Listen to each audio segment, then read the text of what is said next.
Hello friends, आप सभी कैसे हैं ये कमेंट करके बताइए। आप सभी कैसे हैं कमेंट करके बताइए। और आप लोग जैसा कि इसके पहले वाले वीडियो में हम लोगों ने क्या देखा था, तो इसके पहले वाले वीडियो सेक्शन में जो लाइव सेक्शन आपका चल रहा था वो क्या चल रहा था, तो मैं एक बार फिर आप लोग के साथ प्रीवियस ईयर क्वेश्चन सॉल्यूशन और उसमें भी किसका, तो ECM electronics component and material का प्रीवियस ईयर 2017 ईयर का सॉल्यूशन लेकर के आया था। तो वो पार्ट 1 था जिसमें हम लोगों ने 1 to 6 क्वेश्चंस को सोल्व किया था। अब कुछ लोग सोच रहे होंगे कि सर 1 to 6 क्वेश्चन ही सिर्फ पिछले वीडियो में सोल्व किए थे। तो अभी सबसे पहले आप लोग जो भी लाइव हैं कमेंट करके ये बताइए कि कौन कौन थे जो पिछले सेशंस में कनेक्ट थे द पॉलिटेक्निक क्लासेस के इस यूट्यूब चैनल से। तो आप लोग जो भी कनेक्ट थे वो कमेंट करके बताइए कि क्या हम लोगों ने सिर्फ 6 क्वेश्चंस को ही सोल्व किया था पिछले वाले सेशन में, या फिर 6 क्वेश्चन के थ्रू हम लोगों ने क्या किया था, तो हर एक ऑप्शन और उसके पूरे कॉन्सेप्ट को भी समझा था, जिससे हम लोगों को 4 नंबर और 6 नंबर के क्वेश्चंस को सोल्व करने में भी क्या होगा, मदद मिलेगा। और वो कॉन्सेप्ट जो है वो बेसिक कॉन्सेप्ट था। तो आप लोगों में से कितने लोग ऐसे थे जो कि बेसिक कॉन्सेप्ट को जाने थे, समझे थे और समझे थे।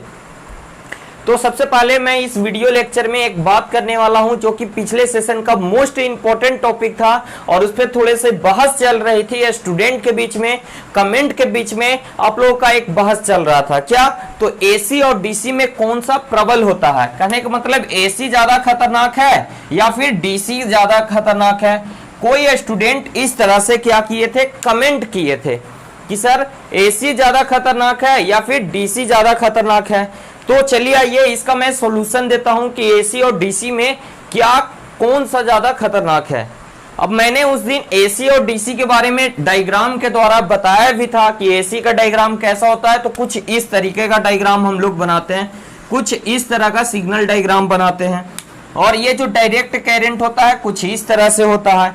तो देखिए इस एसी वाले में समझिएगा, एसी और डीसी में डिफरेंस समझिएगा। मैंने बताया था कि एसी क्या होता है, वो कांस्टेंट वैल्यू होता है। एसी क्या होता है, कांस्टेंट वैल्यू होता है, मतलब कि इसकी फ्रीक्वेंसी, इसका जो हर एक टाइम इंस्टेंट टाइम पे क्या होता है, एक कांस्टेंट वैल्यू का ही सेम मैग्नीट्यूड होता है। पर इस एसी वाले का मैग्नीट्यूड देखिए वेरी करता है। इस पॉइंट पे कुछ 0 है, इस पॉइंट पे कुछ 1 है, इस पॉइंट पे इसका मैग्नीट्यूड 2 है। इस तरह से ये मैक्सिमम कहाँ आया, 3 पे आया।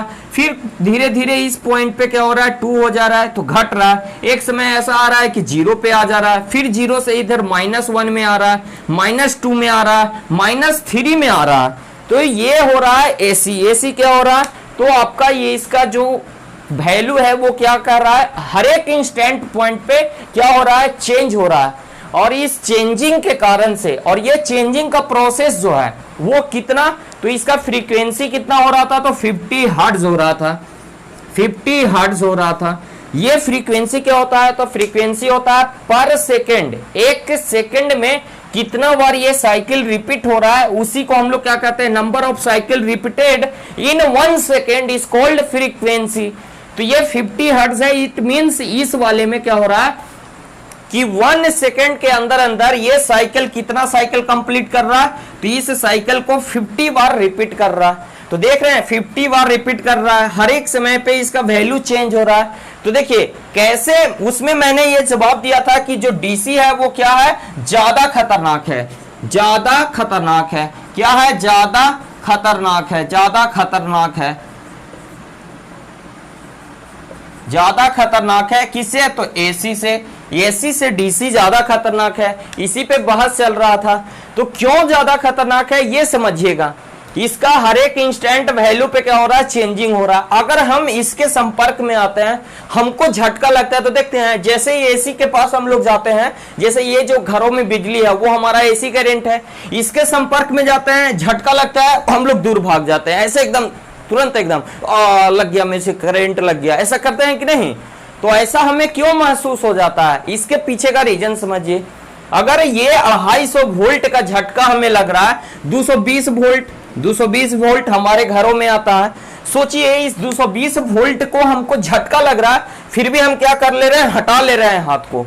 तो ये हम हाथ हटाने का हाथ, ये तो हमारा माइंड भी काम कर रहा है कि नहीं मुझे यहाँ झटका लग रहा है, हटाना चाहिए। लेकिन इसके साथ साथ ये जो एसी करंट है ये भी हमारा मदद कर रहा है अपने मेरे हाथ को हटाने में। कैसे, ये समझिए। जैसे ये क्या हो रहा है, एक इंस्टेंट पॉइंट पे इसका मैग्नीट्यूड क्या होगा, 3 वोल्ट होगा। कहने का मतलब मैक्सिमम होगा। इस 220 वोल्ट का ये मैक्सिमम वैल्यू है, तो मान लिया जाए 220 वोल्ट एक मैक्सिमम वैल्यू होगा। लेकिन किसी टाइम तो ये 0 भी तो होगा कि नहीं? तो उस दौरान हमको झटका उतना महसूस नहीं होगा, बहुत ही कम इंस्टेंट टाइम के लिए होगा, लेकिन वो झटका महसूस नहीं होगा। जिसके कारण से ये क्या होता है कि एसी के संपर्क में अगर हम आते हैं तो चांसेस है कि हम उसके संपर्क से हट सकते हैं, मतलब कि इससे हमारा संपर्क टूट सकता है, हम चाह करके इसको हटा सकते हैं, ऐसा कुछ हो सकता है। अब ये पॉसिबिलिटी 10,000, 20,000, 30,000 ये सारे में कम है, लेकिन इसमें ज्यादा है। लेकिन इसी रिलेटेड आ जाइए, 220 वोल्ट का मान लिया जाए, कोई 220 वोल्ट का क्या है, डीसी बैटरी है। बैटरी के केस में क्या होता है ये समझिएगा, ये बातें समझिएगा, ग्राफ से समझिएगा क्या होता है केस। तो इसमें क्या है, हर एक इंस्टेंट टाइम पे क्या होगा, मैग्नीट्यूड सेम रहेगा। कहने का मतलब अगर ये 220 वोल्ट का बैटरी है तो हर एक इंस्टेंट टाइम पे क्या होगा, 220 वोल्ट ही होगा। अगर इससे हमको एक बार झटका लगता है तो छोड़ने का चांस कम है। क्यों, अब ये भी मैंने बताया। तो इस तरह से ये जो डीसी होता है हमारे लिए ज्यादा खतरनाक होता है। तो डीसी के साथ ज्यादा छेड़छाड़ ना करना चाहिए। छोटा बैटरी है, 12 वोल्ट का है, 9 वोल्ट का है, तो उसके साथ हम लोग क्या करते हैं, जीभ टच करके देखते हैं कि चार्ज है कि नहीं है। मारता है कस के करंट, उसमें भी मारता है, जो चार्ज होता है कस के एकदम मारता है, तुरंत फेंकता है, तुरंत हटाता है। तो ये देखिए कम वोल्ट का था इसलिए खतरनाक कम है, लेकिन इसको अगर इसके कंपैरिजन में कंपेयर कर दीजिएगा तो ये ज्यादा खतरनाक है। क्योंकि अगर डीसी एक बार मारा तो ये छोड़ने का नाम नहीं लेता। क्यों नहीं लेता, मैंने अभी बताया कि हर एक पॉइंट पे इसका इंस्टेंट क्या है, कांस्टेंट है। और ये है कि हर एक पॉइंट पे इंस्टेंट पॉइंट पे ये चेंज हो रहा है तो ये छोड़ देता है। तो हुआ ना डीसी ज्यादा खतरनाक। तो ये है हमारा कॉन्सेप्ट एसी और डीसी का, कि डीसी क्यों ज्यादा खतरनाक होता है। तो आप लोग ने क्वेश्चंस किया था, आप लोग इस पे डिस्कस कर रहे थे, हमें बहुत अच्छा लगा कि चलिए आप लोग कुछ सीख रहे हैं, कुछ डिस्कस कर रहे हैं। क्यों, क्योंकि everything is possible on discuss practice. देखते हैं हम लोग ग्रुपिंग करते हैं, तो ग्रुपिंग में क्या होता है, हर एक दूसरे का कंफ्यूजन दूर होता है। मुझे अच्छा लगा कि आप लोग इस यूट्यूब चैनल पे बने हुए हैं और कमेंट सेक्शन में भी क्या कर रहे हैं, डिस्कशन कर रहे हैं। ये बहुत ही अच्छी बात है। तो जो भी स्टूडेंट थे जो ये इस क्वेश्चन को लेकर के डिस्कस कर रहे थे, उनको मैं बहुत बहुत थैंक यू कहना चाहता हूं कि आप डिस्कस कर रहे थे। और इसके साथ साथ मैं एक और बातें बता देना चाहता हूं कि ये जो YouTube चैनल है, इस YouTube चैनल पे बहुत सारे कुछ ऐसे भी हैं जो कि कुछ न कुछ ऐसी बातें भी आप लोग को बता देते हैं जो उनको भी नहीं समझ में आता। कभी कभी ऐसा कंफ्यूजन भी होता है, आपको भी जो समझ में आ रहा है उसको भी कंफ्यूजन में डाल देते हैं। तो इन सबों से क्या कीजिए, बचा कीजिए। और अपने आप को मजबूत रखने के लिए, अपने आप को कॉन्सेप्ट क्लियर रखने के लिए बुक का हेल्प जरूर लिया कीजिए। बुक क्या होता है, एक अच्छी किताब एक अच्छे दोस्त की बराबरी करता है। और बुक जो है वो एक अच्छा बुक कितना अच्छा हेल्प करता है ये आपसे बढ़िया कोई नहीं जान सकता। आप जब 9वीं क्लास में थे, आप जब 8वीं क्लास में थे, तब आप बुक का हेल्प लेते थे कि नहीं लेते थे? क्यों? क्योंकि उस समय आप टीचर से ज्यादा दूर ही रहते थे। क्योंकि जब आप 8वीं 9वीं क्लास में पढ़ रहे होते थे तो सर क्या करते थे, छड़ी लेकर के आते थे, ना याद करते थे तो मारते थे, तो डर लगता था सर से पूछने में। तो उस समय आप किसके पास जाते थे, तो बुक के पास ही जाते थे। तो बुक कभी भी गलत नहीं रास्ता दिखाता, अगर सही बुक है, एक अच्छी बुक है तब। तो सबसे पहले प्रिफेयर मैं यही कहना चाहता हूं कि आप लोग बुक जरूर देखा कीजिए। और जहां तक YouTube है वो आपको हेल्प कर रही है, तो कुछ ऐसे भी हैं जो वहां पे कंटेंट में अगर कुछ गड़बड़ी लगे, आपको समझ में ना आए, तो उससे बचा भी कीजिए। क्योंकि सोशल मीडिया चाहे तो आपको बना भी सकती है, चाहे तो बिगाड़ भी सकती है। तो इन सारी बातों को ध्यान में रखते हुए चलिए आइए हम लोग मेन टॉपिक पे चलते हैं। तो आप लोग कमेंट करके बताइए किनको किनको एसी और डीसी का कॉन्सेप्ट ये क्लियर हुआ। तो हम लोग कमेंट करिए, आप लोग कमेंट करिए। इस तरह से आप लोग बने हुए हैं, इसी तरह से अगर बने रहिएगा तो आगे भी हम लोग आपका साथ जरूर देंगे। तो तो चलिए आइए हम लोग क्या देख रहे थे, 2017 के ईसीएम क्वेश्चंस का सॉल्यूशन देख रहे थे और इसमें हम लोगों ने ऑब्जेक्टिव क्वेश्चंस को डिक्लेयर किया था और इसमें 1 to 6 क्वेश्चंस हम लोगों ने कंप्लीट कर लिया था। तो क्वेश्चन नंबर 7 क्या है इसके बारे में जानते हैं। तो क्वेश्चन नंबर 7 है आपके स्क्रीन पे। इसमें कह रहा है क्वेश्चन नंबर 7 क्या है आपके स्क्रीन पे है। इसमें कह रहा है which of the following has positive temperature coefficient of resistance. Option A में है सेमीकंडक्टर, इसको मैं शॉर्ट में ऐसे लिख रहा हूं, इंसुलेटर है, और है सी में है इलेक्ट्रोलाइट, और डी में है क्या, कंडक्टर। और पूछ रहा है कि इनमें से कौन पॉजिटिव टेम्परेचर कोफिशिएंट है, पॉजिटिव टेम्परेचर कोफिशिएंट। और एक होता है क्या हमारा नेगेटिव टेम्परेचर कोफिशिएंट। इससे रिलेटेड हमने एक क्वेश्चंस भी दिया था। दूसरा क्वेश्चंस बताने से पहले एक क्वेश्चंस आप लोगों को मैंने पिछले सेशन में दिया था और ये देखिए वो क्वेश्चंस आपके ऑब्जेक्टिव भी में मिल गया। चलिए आइए आगे हम लोग समझेंगे क्या ये positive temperature coefficient of resistance क्या होता है और negative temperature coefficient of resistance क्या होता है। तो इसके कॉन्सेप्ट को पकड़ेंगे। तो पॉजिटिव टेम्परेचर और नेगेटिव टेम्परेचर कोफिशिएंट, तो देखिए ऐसा रेजिस्टेंस जिसपे वह रेजिस्टेंस जो किस पे डिपेंड करे, टेम्परेचर पे डिपेंड करे। ध्यान दीजिएगा दोनों ही केस में चाहे पॉजिटिव टेम्परेचर कोफिशिएंट हो या नेगेटिव टेम्परेचर कोफिशिएंट हो, रेजिस्टेंस हो, तो इन दोनों के केस में क्या करते हैं हम लोग, टेम्परेचर और रेजिस्टेंस के बीच में कंपैरिजन करते हैं। क्या करते हैं, टेम्परेचर और रेजिस्टेंस के बीच में कंपैरिजन करते हैं। और इस कंपैरिजन में हम लोग क्या करते हैं, दोनों ही केस में टेम्परेचर को क्या करते हैं, इंक्रीज करते हैं। देख रहे हैं एरो ऊपर की ओर है, कहने का मतलब टेम्परेचर को हम लोग क्या कर रहे हैं, इंक्रीज कर रहे हैं। तो ध्यान से समझिएगा इन बातों को, मेरी बातों को समझिएगा। ये कॉन्सेप्ट आपको हमेशा ये डाउट में डालता है कि नेगेटिव टेम्परेचर कोफिशिएंट क्या होता है, पॉजिटिव टेम्परेचर कोफिशिएंट क्या होता है, ये आपको हमेशा डाउट में डालता है। तो इस डाउट को क्लियर करते हैं। सर थोड़ा सा पानी दीजिएगा। तो इस बात को समझिएगा, दोनों ही सेशन में हम लोग क्या करते हैं, तो पॉजिटिव और पॉजिटिव टेम्परेचर हो या नेगेटिव टेम्परेचर हो, दोनों ही केस में टेम्परेचर को इंक्रीजिंग डायरेक्शन में रहते हैं। अब देखिएगा समझिएगा, अगर टेम्परेचर इंक्रीज कर रहे हैं, और रेजिस्टेंस भी इंक्रीज कर जाएगा। अगर टेम्परेचर इंक्रीज करने से रेजिस्टेंस भी इंक्रीज कर जाता है तो उसी को हम लोग क्या कह देते हैं, पॉजिटिव टेम्परेचर कोफिशिएंट। ठीक है, अगर टेम्परेचर इंक्रीज हो रहा है और रेजिस्टेंस डिक्रीज हो रहा है तो इसको हम लोग क्या कह देते हैं, नेगेटिव टेम्परेचर कोफिशिएंट। तो समझ गए हम लोग पॉजिटिव टेम्परेचर कोफिशिएंट और negative temperature coefficient.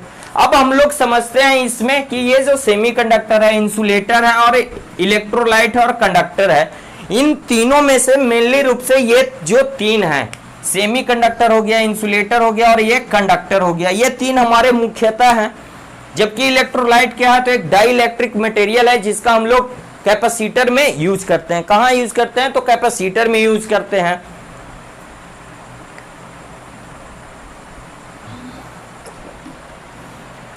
Die electric material कहां यूज करते हैं, कैपेसिटर में। तो उसी के बदौलत ये क्या है, इलेक्ट्रोलाइट कैपेसिटर है। तो ये देखिए एक ऑप्शन में ये आपको अझुराने के लिए दे दिया है, लेकिन ये तीनों इस आंसर से रिलेटेड है तो उसको हम लोग समझते हैं कि क्या होगा।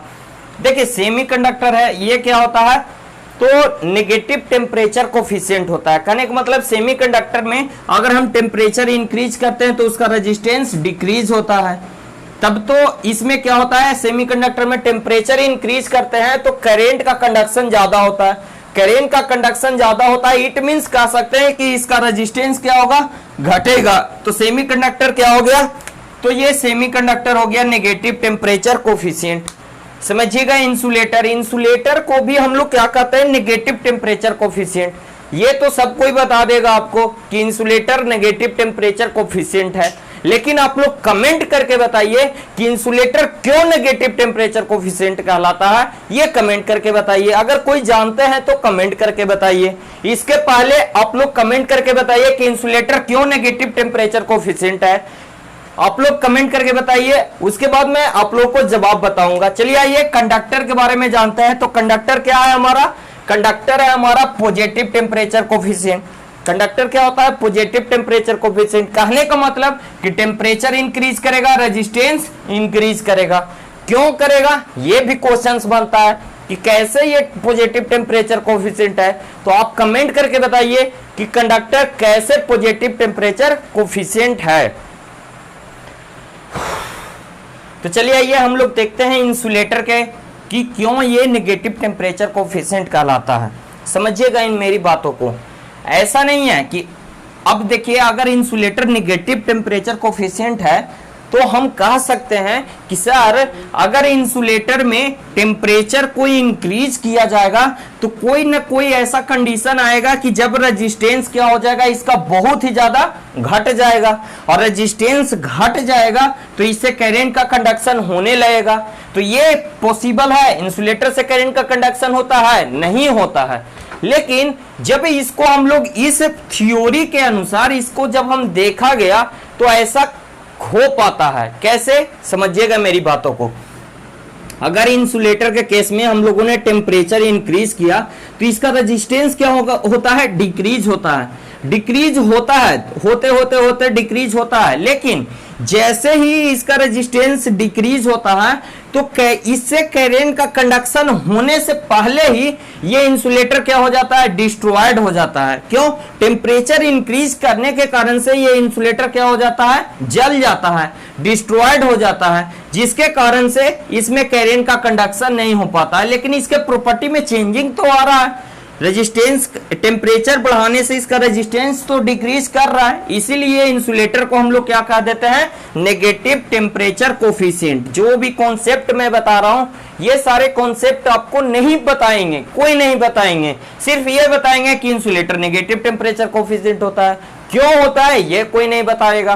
तो जो मैं ये बता रहा हूं ये आप लोग पेन पेपर लेकर के बैठा कीजिए, जब भी बैठा कीजिए पेन पेपर के साथ बैठा कीजिए, और जो भी बताता हूं कॉन्सेप्ट उसको आप लोग नोट जरूर कर लिया कीजिए, क्योंकि यही सारे डाउट आपके आगे जाकर के क्लियर होंगे, अभी तभी जाके आगे आपको समझ में आएगा कोई भी थ्योरी। जैसे आप लोग 5th सेमेस्टर में पावर इलेक्ट्रॉनिक्स पढ़ोगे तो ये सारा में आपको हेल्प देगा, तो ये सारा कॉन्सेप्ट आप क्लियर रखोगे। जैसे कल मैंने एक बाइपोलर और यूनिपोलर के बारे में बताया था, तो ये सारे बेसिक्स हैं, इलेक्ट्रॉनिक्स के बेसिक्स हैं। अब समझिए कंडक्टर के बारे में कि कंडक्टर तो पॉजिटिव टेम्परेचर कोफिशिएंट होता है। कहने का मतलब टेम्परेचर इंक्रीज करेगा, रेजिस्टेंस इंक्रीज करेगा, और रेजिस्टेंस इंक्रीज करेगा तो कंडक्टेंस डिक्रीज करेगा। ऐसा ही होगा और ऐसा ही होता है कंडक्टर के केस में। लेकिन क्यों होता है ये कोई बताएं कमेंट करके, क्यों होता है ये कोई बताएं कमेंट करके। तो कोई नहीं, चलिए आप लोगों ने आंसर दिया, चलिए हम लोग जानते हैं कि क्यों होता है। कॉन्सेप्ट समझिएगा, कंडक्टर से करंट का कंडक्शन कब होगा, जब कोई इलेक्ट्रॉन होता है वो एक डायरेक्शन में, स्पेसिफिक डायरेक्शन में इलेक्ट्रॉन फ्लो होता है तो उसको हम लोग क्या कहते हैं, electric current. Flow of electron is called electric current या करंट इलेक्ट्रिसिटी कहते हैं। तो देखिए जैसे ही इसको टेम्परेचर मिलता है, मान लिया जाए एक कंडक्टर है, ये एक कंडक्टर है और ये इसका क्या है, इलेक्ट्रॉन है, जो कि एक डायरेक्शन पार्टिकुलर डायरेक्शन में मूवमेंट कर रहा है। तो इलेक्ट्रॉन जिस डायरेक्शन में मूवमेंट करता है जस्ट इसके अपोजिट डायरेक्शन में क्या होता है, इलेक्ट्रिसिटी मूवमेंट करता है। तो करंट का कंडक्शन इस डायरेक्शन में हो रहा है। लेकिन जैसे ही इस कंडक्टर के टेम्परेचर में चेंजिंग होता है, इसके टेम्परेचर को इंक्रीज करते हैं, टेम्परेचर को इंक्रीज करते हैं तो इसका रेजिस्टेंस भी क्या हो जाता है, इंक्रीज हो जाता है। कैसे, ये समझिएगा। अभी देखिए करंट का कंडक्शन हो रहा था तो ये इलेक्ट्रॉन एक पर्टिकुलर डायरेक्शन में मूवमेंट कर रहा था, लेकिन जैसे इसमें टेम्परेचर इंक्रीज होता है इस इलेक्ट्रॉन को जो एनर्जी मिलता है जिसके कारण से ये इलेक्ट्रॉन जो है इधर उधर मूवमेंट करने लगता है, कहीं पे भी ये इलेक्ट्रॉन मूवमेंट करने लगता है और एक दूसरे से क्या करता है, टकराता है, और टकराने के बाद और ज्यादा हीट डेवलप कर पाता है। तो इलेक्ट्रॉन का फ्लो एक डायरेक्शन में होता नहीं है, करंट का कंडक्शन नहीं हो पाता है। तो करंट का कंडक्शन नहीं हो पा रहा है तो हम कह सकते हैं कि इसका रेजिस्टेंस इंक्रीज कर गया। तो इस तरह से टेम्परेचर बढ़ाने से इसका रेजिस्टेंस इंक्रीज हो जाता है, इसलिए यह क्या कहलाता है, पॉजिटिव टेम्परेचर कोफिशिएंट कहलाता है। तो यहाँ पे क्वेश्चन आपका 7 नंबर क्वेश्चन के बीच ऑफ द फ्लोइंग है positive temperature coefficient of resistance, तो कंडक्टर इसका सही जवाब हो जाएगा। तो यहाँ पे कंडक्टर के साथ साथ हम लोगों ने इंसुलेटर और सेमीकंडक्टर नेगेटिव टेम्परेचर कोफिशिएंट होता है और क्यों होता है ये भी जान लिया। तो ये होता है हमारा पढ़ाई, इसको क्या कहते हैं हम लोग, पढ़ाई कहते हैं। तो इसको आप लोग समझा कीजिए, इसको क्या कहते हैं हम लोग, पढ़ाई कहते हैं, इसको समझा कीजिए। तो ये हो गया कॉन्सेप्ट। तो बताइए आप लोग कमेंट करके बताइए कि आप लोगों को किनको किनको समझ में आया और आप लोग किस कॉलेज से जुड़े हुए हैं। अगर आपको समझ में आया तो एक थंब जरूर दीजिए और इस वीडियो को लाइक कर दीजिए और हो सके तो इसको शेयर कर दीजिए ताकि और भी लोग इसका आनंद उठा सके। तो चलिए आइए हम लोग चलते हैं नेक्स्ट क्वेश्चंस पे। नेक्स्ट क्वेश्चंस क्या है तो आपके स्क्रीन पे है, क्या दिया हुआ है, कह रहा है कि इनमें से कौन सा है जो कि करेक्ट है। 4 ऑप्शन दिए हुए हैं फार्मूला का और बोल रहा है कि which of the following is incorrect, इसमें से कौन इनकरेक्ट है, कहने का मतलब गलत है। तो फर्स्ट में दिया हुआ है ई बराबर क्या दिया हुआ है, हाफ CV²। कल मैंने ये बताया था। ई बराबर एक और दिया हुआ है हाफ LI², ये भी मैंने बताया था।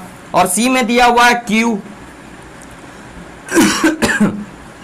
Q0 1 माइनस ई के पावर -t और बटा CR, ये दिया हुआ है। और डी में एक और ऑप्शन दिया हुआ है V करके, V प्लस बराबर V0 इंटू 1 माइनस ई और T बटा L, ये दिया हुआ है एक फार्मूला। तो देखिए यहां से समझिए इन सारे फार्मूला पे। कल मैंने इंडक्टेंस का एक आया था क्वेश्चन कि एक्सेल का वैल्यू क्या होगा, डीसी के लिए एक्सेल का वैल्यू क्या होगा, तो उसका आंसर क्या था, 0 था। तो उसमें मैंने कॉन्सेप्ट के साथ बताया था, एक्सी और एक्ससी और एक्सेल का कॉन्सेप्ट के साथ बताया था। तो समझिएगा, तो उसमें मैंने बताया था कैपेसिटर और इंडक्टर दोनों क्या करते हैं, एनर्जी स्टोर करते हैं। कैपेसिटर जो होता है वो किस फॉर्म में एनर्जी स्टोर करता है, कमेंट करके बताइए। जो पिछले वाले वीडियो में थे वो इस क्वेश्चन को मैंने बताया था, तो आप लोग कमेंट करके बताइए। तो क्या हो रहा था, कैपेसिटर तो था जो इलेक्ट्रिक फॉर्म में क्या कर रहा था, चार्ज को स्टोर कर रहा था। और वो कितना एनर्जी स्टोर कर रहा था, तो हाफ CV²। तो ये फार्मूला सही है। एक इंडक्टर हो रहा था, वो एनर्जी स्टोर कर रहा था मैग्नेटिक फॉर्म में और उसका फार्मूला था हाफ LI²। तो ये भी सही है। ये चार्ज है, कैपेसिटर में चार्ज कितना स्टोर होता है, कोई कैपेसिटर चार्ज होता है तो उसका चार्ज कितना स्टोर होता है, तो उसका ये फार्मूला है। तो ये भी सही है। लेकिन आपका जो डी है ऑप्शन है वो क्या है, गलत है। तो इसमें यही पूछ रहा था कि कौन गलत है, तो डी ऑप्शन आपका क्या हो जाएगा, सही हो जाएगा। तो चलिए आइए हम लोग चलते हैं नेक्स्ट क्वेश्चन पे। आप लोग को समझ में आ रहा है तो कमेंट करके बताइए। आप लोग को समझ में आ रहा है तो कमेंट करके बताइए। चलिए आइए नेक्स्ट क्वेश्चन पे देखते हैं। नेक्स्ट क्वेश्चन आपके स्क्रीन पे है। क्वेश्चन नंबर 9 है, कह रहा है कि the unit of magnetic field is, the unit of magnetic field is, क्या होगा कमेंट करके बताइए। मैग्नेटिक फील्ड का यूनिट क्या होगा, कमेंट करके बताइए। तो देखिए इसका यूनिट पूछ रहा है तो याद रखिएगा, यूनिट ऑफ मैग्नेटिक फील्ड क्या होता है, वेबर पर स्क्वायर मीटर। ए में दिया हुआ है वेबर पर स्क्वायर मीटर, स्क्वायर मीटर। और बी में दिया हुआ है टेस्ला। सी में दिया हुआ है बोथ, ए एंड बी। और सी डी में दिया हुआ है नन। तो याद रखिएगा जो मैग्नेटिक फील्ड होता है उसका यूनिट क्या होता है, तो उसका यूनिट वेबर पर स्क्वायर मीटर होता है। और इसी को हम लोग एक और नाम से जानते हैं, टेस्ला। अब कहिएगा कि सर वेबर पर या स्क्वायर मीटर को टेस्ला के नाम से क्यों जानते हैं, तो ये टेस्ला महोदय साइंटिस्ट थे जिन्होंने ये वाला यूनिट दिया, इसलिए उस यूनिट को एक और नाम दे दिया गया टेस्ला। जैसे ओम्स लॉ है, रेजिस्टेंस का यूनिट क्या होता है, तो ओम होता है। क्यों, क्योंकि ओम नाम के एक वैज्ञानिक थे जो एक लॉ दिए थे, उस रेजिस्टेंस को लॉ दिए थे, इसलिए उसका यूनिट पड़ गया ओम। और उसका कुछ साइन क्या होता है, तो इस तरह से रेजिस्टेंस का यूनिट क्या होता है, ओम होता है, उसका साइन इस तरह से। तो उसी तरह से वेबर पर स्क्वायर मीटर यूनिट है किसका, मैग्नेटिक फील्ड का, मैग्नेटिक फील्ड का। और इसको बनाने वाले कौन थे, देने वाले कौन थे, तो टेस्ला थे। तो इस तरह से इसका आंसर हो जाएगा सी, बोथ ए एंड बी। तो इसमें कंफ्यूजन नहीं होना है। फिर कह रहा है नेक्स्ट क्वेश्चन, 10 नंबर क्वेश्चन कह रहा है नेक्स्ट क्वेश्चन कह रहा है कि which is a scalar quantity, कि स्केलर क्वांटिटी क्या है, इनमें से कौन स्केलर क्वांटिटी है। ए में दिया हुआ है इलेक्ट्रिक फील्ड, मैग्नेट, बी में दिया हुआ है मैग्नेटिक फील्ड और सी में दिया हुआ है करंट डेंसिटी। तो ये तीनों जो टर्म है उसमें क्या होता है, मैग्नीट्यूड के साथ साथ डायरेक्शन भी होता है। तो हम लोग जानते हैं कि जिसमें मैग्नीट्यूड और डायरेक्शन होता है वो क्या होता है, वेक्टर क्वांटिटी होता है। तो लास्ट ऑप्शन आपका डी है, और डी है इलेक्ट्रिक करंट, डी है इलेक्ट्रिक करंट, और यही हमारा क्या हो जाएगा, सही जवाब हो जाएगा। तो डी नंबर ऑप्शन क्या है, एक स्केलर क्वांटिटी है। तो इसको याद रखिएगा, ये हमेशा ऑब्जेक्टिव में रिपीट क्वेश्चंस है, ठीक है। चलिए आइए नेक्स्ट क्वेश्चन की ओर बढ़ते हैं। क्वेश्चन नंबर 11 कह रहा है, क्वेश्चन आपके स्क्रीन पे कह रहा है परमेबल सबस्टेंस इज 1। तो इसका ऑप्शन नंबर ए है। ए में क्या है, ए क्या है, तो through which magnetic lines of forces easily pass. एक परमेबल सबस्टेंस होता है, उससे अगर मैग्नेटिक लाइन को पास कराया जाता है तो उसके द्वारा आसानी से पास हो जाता है। उसी को हम लोग कौन सा सबस्टेंस कहते हैं, तो परमेबल सबस्टेंस कहते हैं। तो ये क्या था आपका डिफिनेशन है, तो इसको आप लोग याद रखिएगा। फिर आपका क्वेश्चन नंबर क्या है, तो क्वेश्चन नंबर है 12।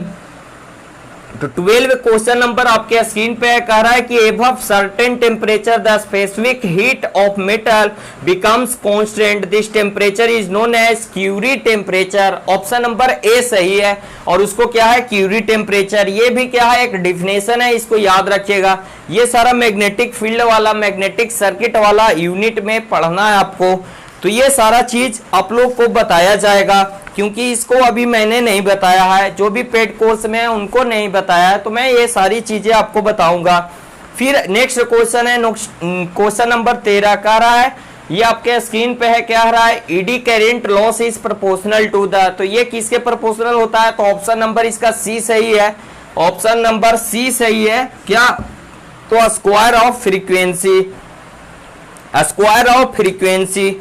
उसके बाद क्वेश्चन नंबर 14 क्या कह रहा है, क्वेश्चन नंबर 14 कह रहा है material which lack permanent magnetic dipole are known as. तो ये इसको कहते हैं क्या, ऑप्शन नंबर डी डायमैग्नेटिक। ये सारा क्या है, तो वन लाइनर डिफिनेशन है, तो ये सारा याद रखिएगा। तो इसका ऑप्शन नंबर डी सही है, डी सही है। फिर है ऑप्शन नंबर 15 का क्वेश्चन, क्वेश्चन नंबर 15 का क्या है question, alloying is basically done. आपके स्क्रीन पे है question, alloying is basically done. इसमें ऑप्शन नंबर ए दिया हुआ है टू इंक्रीज मैकेनिकल स्ट्रेंथ, और बी दिया हुआ है टू डिक्रीज कंडक्टिविटी, और सी दिया हुआ है बोथ ए एंड बी। तो इसका ऑप्शन नंबर सी सही है। देखिए इन सारे का कॉन्सेप्ट है जो कि थोड़ा सा क्या है कि आपको ये सारे वन लाइनर हैं, ऑब्जेक्टिव है, याद करने वाले हैं, तो ये आप याद रखिएगा। और इसका अगला क्वेश्चन है 60 number, the relative permeability of paramagnetic substances. तो इसका भी ऑप्शन नंबर सी सही है, और सी में क्या है, तो स्लाइटली मोर देन यूनिटी। ये सारे वन लाइनर हैं, एक एक नंबर का ऑब्जेक्टिव क्वेश्चंस है, एक एक के पॉइंट्स है, तो इसको याद रखना है। फिर अगला क्वेश्चन है 70 नंबर क्वेश्चन है कि the velocity of an EM wave is given by. तो इसका क्या हो जाएगा, इसका आंसर हो जाएगा, देखिए इसमें सारा का सारा ऑप्शन गलत लिखा हुआ है। ए नंबर का जो है ऑप्शन है वो क्या है, सी बराबर 1/√μ0 और एप्सिलॉन नोट। यहाँ पे क्या होता है, ये दोनों रूट अंडर के अंदर होता है, पर ऑप्शन में ये में दिया हुआ है वो क्या है, वो दिया हुआ है सिर्फ √μ0। तो ये फार्मूला, सही फार्मूला क्या है, ये है। इसमें से कौन सही है, तो कोई भी नहीं सही है। इसका ऑप्शन क्या होगा, ऑप्शन नंबर डी हो जाएगा, नन ऑफ दिस। फिर है क्वेश्चन नंबर 18 क्वेश्चन है कि dielectric loss take place in the insulating material because leakage current. इसमें क्या होगा, तो lag voltage by 90 degree. Option number A इसका सही है, लैग वोल्टेज बाय 90 डिग्री, ये हो जाएगा ऑप्शन नंबर ए इसका सही है। फिर अगला क्वेश्चन है कि the electric breakdown strength of a material depends upon its, तो इसमें ऑप्शन नंबर ए है क्या, कंपोजिशन, बी है मॉइस्चराइजर, सी है थिकनेस, तो इसमें ऑल ऑफ द एबव हो जाएगा। तीनों टर्म पे क्या होता है, तो electric breakdown strength of a material depend करता है, तो इसका डी ऑप्शन नंबर हो जाएगा ऑल ऑफ द एबव। ये 90 नंबर क्वेश्चन था। 20 नंबर क्वेश्चन है metal approaches super conductivity condition, तो मेटल, कोई भी मेटल सुपर कंडक्टिव कब कंडीशन फॉलो करता है, जब वो एब्सोल्यूट जीरो टेम्परेचर पे होता है, तो ये हो जाएगा इसका ऑप्शन नंबर डी सही है। तो इस तरह से हम लोगों ने क्या देखा, 2017 के ऑब्जेक्टिव क्वेश्चंस का सॉल्यूशन देखा। तो आप लोग को ये ऑब्जेक्टिव क्वेश्चंस का सॉल्यूशन कैसा लगा विथ कॉन्सेप्ट के साथ, ये जरूर कमेंट करके बताएं, और अच्छा लगा तो एक लाइक जरूर करें और एक थंब जरूर दें और इसको ज्यादा से ज्यादा शेयर करें ताकि ज्यादा लोग को इसका फायदा मिल सके। तो बने रहिए तब पॉलिटेक्निक क्लासेस के साथ और भी ज्यादा अपडेट के लिए। तो नेक्स्ट वीडियो में आप लोग को अगले ईयर का प्रीवियस ईयर क्वेश्चंस का ऑब्जेक्टिव का सॉल्यूशन मिलेगा। तो बने रहिए तब पॉलिटेक्निक क्लासेस के साथ और भी ज्यादा अपडेट के लिए। तो आप लोग को आज का सेशन कैसा लगा ये कमेंट करके जरूर बताएं, और कोई किसी तरह का क्वेश्चन है आपका, कोई प्रॉब्लम है तो वो भी कमेंट करके जरूर बताएं, ताकि नेक्स्ट आने वाले लाइव सेशन में आपको इसका सॉल्यूशन मैं दे सकूं।